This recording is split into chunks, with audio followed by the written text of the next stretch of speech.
It can't be easy if you're Meghan Markle. You come back to launch yourself on the world stage, and sadly, of course, you get ridiculed for the clothes that you wear upon your return.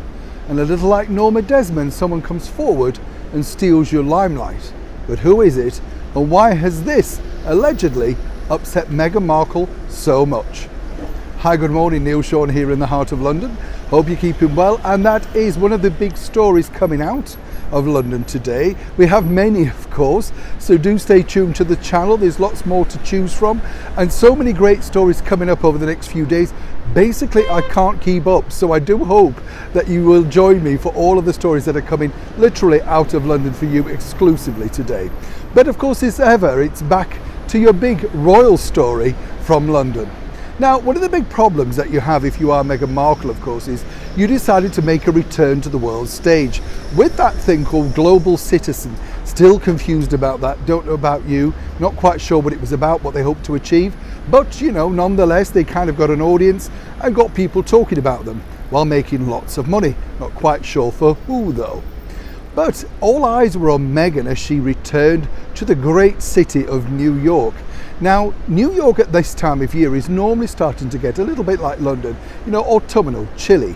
So one could be forgiven for thinking that perhaps the designers that very nicely loaned her, gave her, whichever you want to call it, those brand new threads to wear across New York City, maybe thought it was going to be like that, but it was unseasonably warm. But that didn't stop Meghan, of course, being surgically attached to all of those coats and wearing a polo neck, which really confused people. And then, of course, she got to wear that nice white linen, I'm not sure what it's called, girls, but let's call it a mini dress. Looked to me a bit like a 60s throwback, that's something maybe Twiggy might have chucked out while having a clear out. But nonetheless, she did look nice. Whatever people are saying, you know, we don't like fat shaming here on this channel. Absolutely not. And what I find interesting is that a lot of women were attacking Meghan.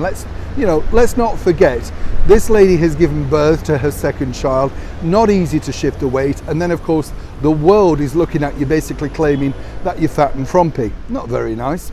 Now, 4 days later, perhaps, when your one-time chum from the British royal family emerges onto the Bond red carpet at the Royal Albert Hall, simply outstripping every single person within the lineup, then of course you have to feel sorry for one person, and that person has to be Prince Harry. Now, all girls watching this today will know that whatever conversation went on when, of course, Meghan saw Kate, the Duchess of Cambridge, looking absolutely beautiful on the red carpet, Harry's words will have to be, "No, you look prettier." You know that. But seriously, for Kate, she looked absolutely stunning. And this must have been very hard for Meghan, simply because, as I say, she thought this was a big return to the world stage. But moving forward, there was another problem too. Now, the bigger problem, of course, is how do you upstage something like that? And let me tell you how it works within the royal family.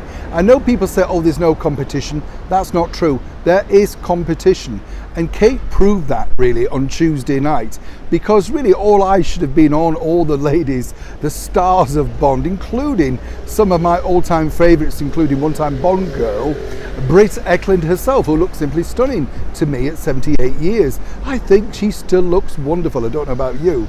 But basically, a lot of people are also asking me, what happens to the clothes that Kate wears? What does happen to them? Well, normally in the case of this particular £3,000 Jenny Packham dress, that would be loaned, possibly given, or simply returned. But it's very difficult really for Catherine to wear that dress again because it's so impactful. It is of a moment. I mean, you can hardly see her slipping that on to pop down to the local Waitrose supermarket, can you? You know, people say, oh look, she's recycling again. But on a serious note, we can tell you first here what's going to happen to that now famous dress. If you're a royal fan, you're simply going to want to know this, because that now famous sparkling gold style dress by Jenny Packham will be saved for historical archives. Let me explain how this works. Normally it's the royal dresses.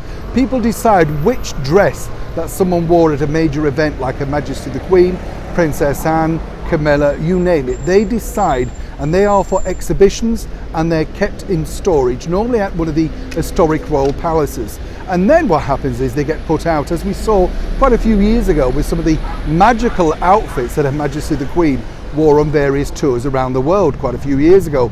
But amazingly, you do remember them because, you know, when you watch films like that, you think, oh wow, I do remember in that dress. A bit like Diana.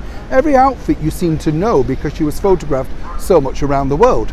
Well, that's now what's going to happen to that gold dress. Such was the impact. It's been decided, because Catherine looked so stunningly beautiful and the pictures from that event have now become almost iconic, that they would like to preserve the dress for future generations to possibly go in an exhibition.